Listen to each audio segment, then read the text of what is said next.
Então, gente, bom dia a todos aí. O tema da aula de hoje aí é Confidência Mineira, tá? Confidência pelo seguinte, porque tem algumas diferenças em relação à conjuração. Eu vou apresentá-las aí no slide da aula Paraná, que está disponível aí para gente. Confidência porque houve traição nesse meio, nesse processo, por isso que tem essa característica de confidência. Mas é um movimento, isso não entende-se por uma revolta. Uma revolta característica da crise da situação do minério no Brasil, no final do período do... Caramba, me fugiu agora. No final do período da mineração no Brasil. Em Minas Gerais, quando a produção mineira já estava em crise, e o governo português começou a apertar a fiscalização em cima da, dos mineradores, dos comerciantes, acusando-os de desvio.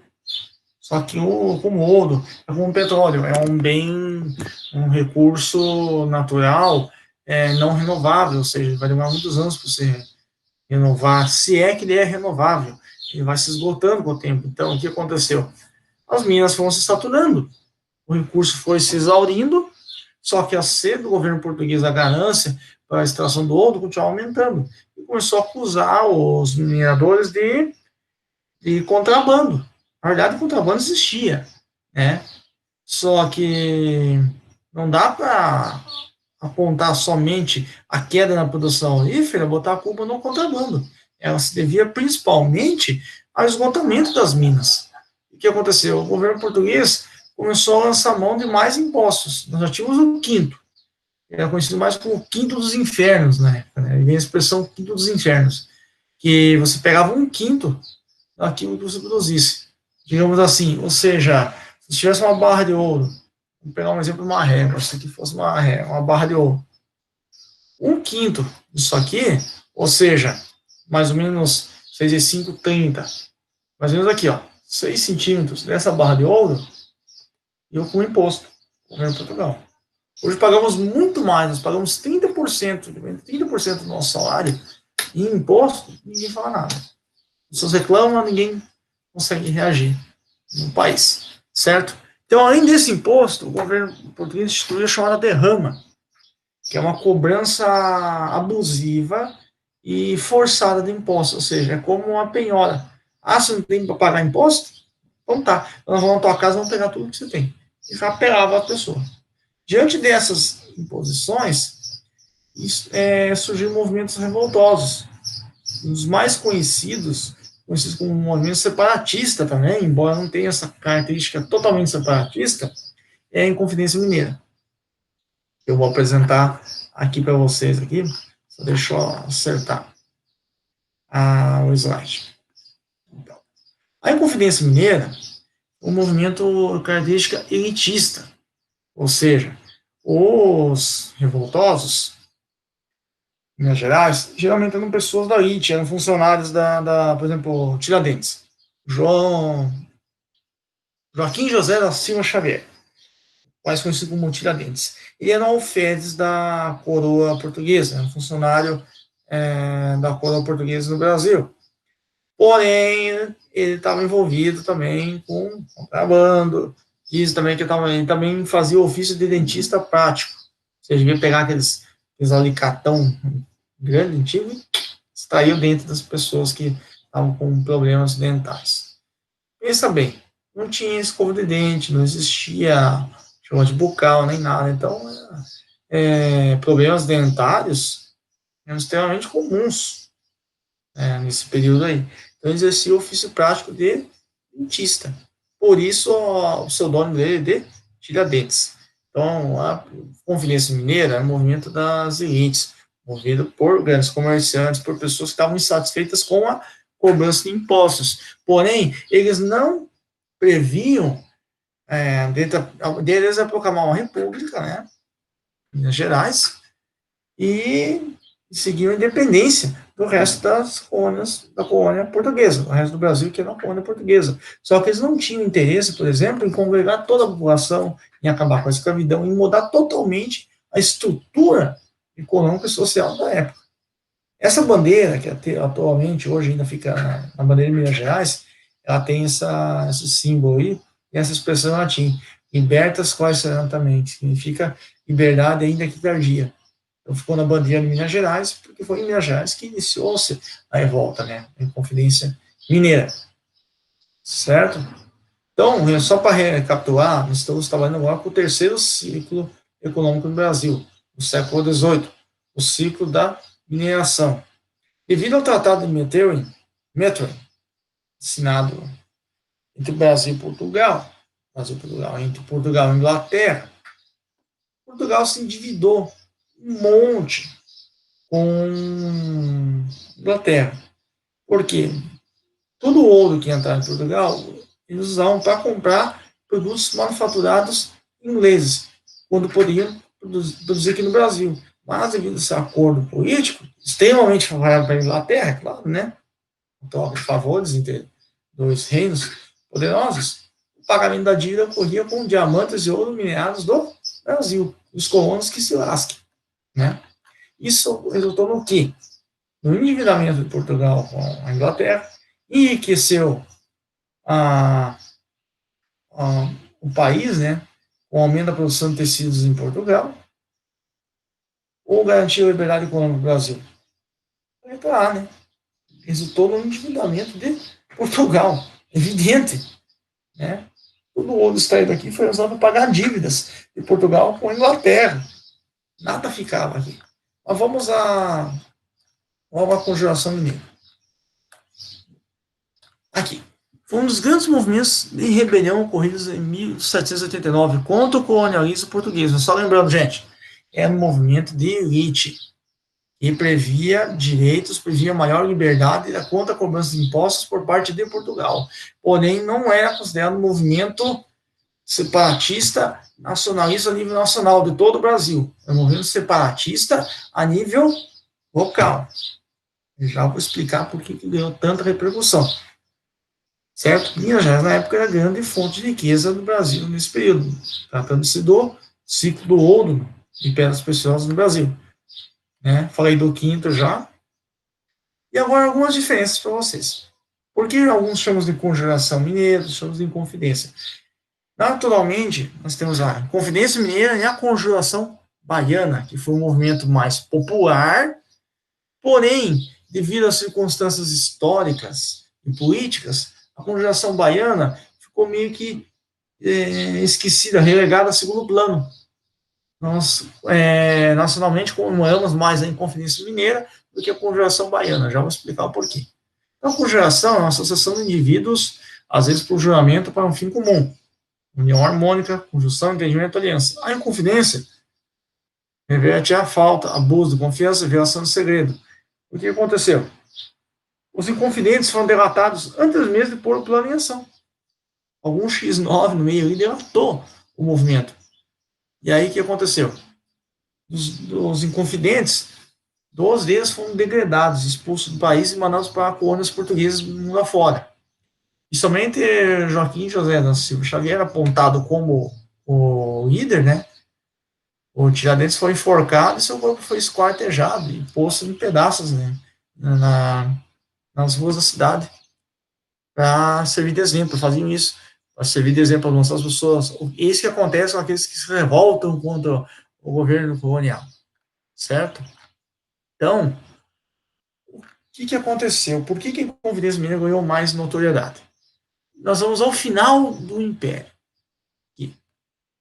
Mas antes vamos entender as causas da revolta. Cobrança de impostos. Em 1760 ocorre uma diminuição na produção do ouro. É aquilo que eu comentei no início do vídeo. Houve uma diminuição na cobrança do quinto. Não é por causa, em suma, somente do contrabando, e sim pelo esgotamento das minas de ouro. Né? Nessa condição, Minas Gerais deveria mais de 500 quilos de ouro para Portugal. E para garantir a cobrança, de ouro, Portugal recorreu à derrama. O que é a derrama? Eu falei, a cobrança forçada das dívidas em atraso. Então, em 1751, ficou estabelecido que o Brasil deveria pagar a Portugal 100 arrobas anuais de ouro. E caso a cota não fosse completada, se lançava a derrama, né? Ou rapar as pessoas. Então, qual era o objetivo da revolta? A elite em Minas Gerais sentia-se ameaçada pela possibilidade do governo iniciar a derrama. A elite, tá? reunidos discutiram iniciar uma rebelião para a independência em Minas Gerais, no dia da derrama. Seu projeto incluía fazer São João del Rei como capital, instalar uma universidade e uma casa da moeda, incentivar a construção de manufaturas, fábricas que não existiam, né? Pequenas fábricas, pequenas manufaturas. Portugal não deixava criar nada aqui no Brasil, não deixava ter liberdade para nada. Isso é uma característica do monopólio. Não criar manufaturas, não, a gente não podia produzir nada, nada que fosse produzido em Portugal, porque tem que beneficiar a metrópole, a colônia não pode ser, não pode ganhar mais do que a metrópole. Quem vive na colônia, eles são tratados como lixo, inteiramente. Os Estados Unidos, enquanto colônia, só conseguiram prosperar inicialmente porque não tinham os recursos valiosos da Inglaterra, então foi tratado como um depósito de gente. Quando a Inglaterra se apertou economicamente, aí sim passou a apertar o laço para cima dos colonos americanos. O que eles fizeram? Se revoltaram. No Brasil, desde o início, fomos tratados como uma colônia de exploração. E todas as revoltas que aconteceram foram sufocadas. E não havia um consenso sobre a escravidão. Alguns chegavam a defender o fim da escravidão, outros já não, por serem escravocratas, donos de escravos, membros da elite. Como eu falei, a revolta foi delatada, o movimento não ocorreu, o movimento foi traído por Joaquim Silvério dos Reis, o X9 da história, que teve suas dívidas perdoadas. O governador Visconde de Barbacena resolveu suspender a derrama e perder todos os nomes entregues. Somente Tiradentes foi executado e esquartejado, os demais foram expulsos do país. No final do século XIX, quando chegou a proclamação da República em 1889, precisamos criar um herói nacional, um símbolo nacional do Brasil. Veja essa imagem aqui, gente. Associando Tiradentes ao Cristo. Olha as pinturas, 1916, 1905.